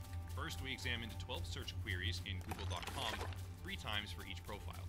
For half of the queries, the results included several suggested products together with the prices. There is a noticeable difference in the prices of these products, as we show in Figure 4. For instance, the mean price was 4 times higher in the case of headphones for the affluent persona than for the budget one. Second, top 10 hotel offers on cheap tickets. We searched for hotels in 8 different cities on 8 different dates. The search engine of cheap tickets returned offers with higher prices for the affluent profile." End quote. Here's the tricky part. That's not technically first-degree price discrimination, as the paper accurately noted. However, it indicates that these companies, Google and a ticket sales venue in this particular case, are actively identifying when someone's online behavior indicates that they are wealthy, and serving them different products or deals in order to extract a greater profit. That's conceptually better than serving them the same product with different prices, but this was in 2012, more than a decade ago, where the amount of data collected and targeting capability that they possess has now increased exponentially. Let's do some rapid-fire examples to demonstrate the scope of the problem. In 2015, it was revealed that the Princeton Review was perpetrating second-degree price discrimination against particular zip codes, thereby changing the price of their SAT prep courses based on where people live. This resulted in Asian families disproportionately being required to pay thousands of dollars extra for the same material for no actual legitimate reason whatsoever, other than profit potential determined by an algorithm. Staples and Home Depot did something similar. However, in this case, they were adjusting prices downward based on whether or not the customer lived in close proximity to a rival store of theirs. The effect was that people in cities or major population centers received discounts, while those in rural communities, where there was only one option to begin with, had to pay more. Orbitz, the travel booking website, specifically targeted MacBook users and steered them to higher-priced hotel options compared to Windows users. As a result of their spending habits, MacBook users were seen to spend on average 30% more for travel, apparently. Which is, again, demographic discrimination, those that own particular hardware, but clearly indicates the bevy of factors that are being drawn from. Even airlines, which are uniquely terrible for a number of different reasons, heavily engage in price discrimination, pushing now from second degree towards first degree based on the immeasurable amount of data that they are able to collect on their in-flight passengers. More and more, every day, we are being individually assessed and targeted by retail giants, software companies, or service providers. And the scary part, generally speaking, it's completely legal. Price discrimination is mostly governed by a trifecta of laws: the Sherman Antitrust Act, the Clayton Antitrust Act, and the Robinson Patent Act. The details are extremely boring, but the basic summary is that price discrimination really only comes under fire occasionally when it undermines the competitive process. When used against the customer for the purpose of extracting maximum cost, it's basically totally fine. The problem comes when we realize that the concept of perfect price discrimination is supposed to just be a thought experiment. It's not supposed to be real. The closest we ever got was the widespread trade concept of haggling, still present in some places around the world. But even then, this was an upfront intuition-based negotiation between humans in front of each other in real time. However, with the scale of data collection and digital surveillance that we now all agree to every single day, it's becoming real, and no one is actually prepared for what that means. Here's a hypothetical. Imagine a world where price discrimination continues to grow and becomes a dominant industry. Now imagine that you're making, I don't know, $50,000 annually as a salary in that world, and barely getting by. The items you see online, the rides you take in a cab or a ride share, even the hotels you book when you finally have the time, are all difficult to afford, but you make ends meet. You budget successfully, and you find a way to get through. Cool. In a world of first-degree price discrimination, this would be because the services you are accessing dynamically adjusted to the means at your disposal in real time, settling at the maximum value they can possibly extract from you that you would ever be willing to pay. Now imagine you get a raise. You make $100,000 per year, but gradually, over the span of a few months, maybe 6 or 8 or 10, everything just costs more. The items you see online are just flat out more expensive all the time. The rides you take to and from your new apartment with a slight upgrade and a better view now are the same length, but cost double compared to last year, and the bookings you try to make are consistently priced higher even though you're going through the same online portal. You just use a new tablet that you got to help work a little bit from home. The new apartment, the tablet, the location, and your other general online behavior contributing to your digital fingerprint have changed, and thus the prices have changed. Where once you were barely making it by because everything was priced in at the maximum you were willing or able to pay on a $50,000 salary, now again you're barely making it by because the entire retail environment has adjusted around you, extracting the maximum value that you are willing or able to pay yet again, as it determines the perfect price, rather the highest price, that it can achieve from you. That is what's called perfect price discrimination, and when I say perfect, I just mean flawless in execution. I certainly don't mean beneficial. For the company, sure, every customer pays the highest possible amount because that's what you charge them. That's the price they get served. There is no option to haggle in a digital storefront, and that's as high as they're willing to psychologically go. For you, not so much. You will have what you earn extracted in almost imperceptible ways, leaving you in a perpetual state of barely getting by. And sure, all the weak people can sit here and say, well, that'll never happen, and what a gloomy perspective, but hey, that's just reality. That's the trend we're on, that's where my brain goes, and at this stage, the movement towards first-degree widespread industry price discrimination is categorically undeniable. At the end of the day, price discrimination already permeates the world around us. It just happens to exist in a format that most of us are able to benefit from, typically right now. However, that reality is changing. Younger generations are exhibiting extremely irresponsible behavior for financial security, savings, or retirement. Nearly one-third of them, according to a Red Financial Survey, not budgeting at all and spending more than they make. On top of this, younger generations are self-aware of their own vulnerability, while two-thirds of those surveyed openly express that they believe their generation is the most financially irresponsible. Combine those two realities, which are colliding in real time, I might add, what do you get? You get a retail environment where price discrimination is getting more and more refined every day, able to extract higher and higher individual values based on data collected, and manipulation factors like timing purchases to when a customer is most vulnerable to them, while the customers that they serve are becoming more and more irresponsible with their spending. Think about that. What's to be done? I have no idea. You can act erratically online, trying to destabilize your digital fingerprint, or obfuscate as much of your data as possible with a VPN, such as the one linked down below with an affiliate deal for the channel, as well as various other privacy methods, but the majority of the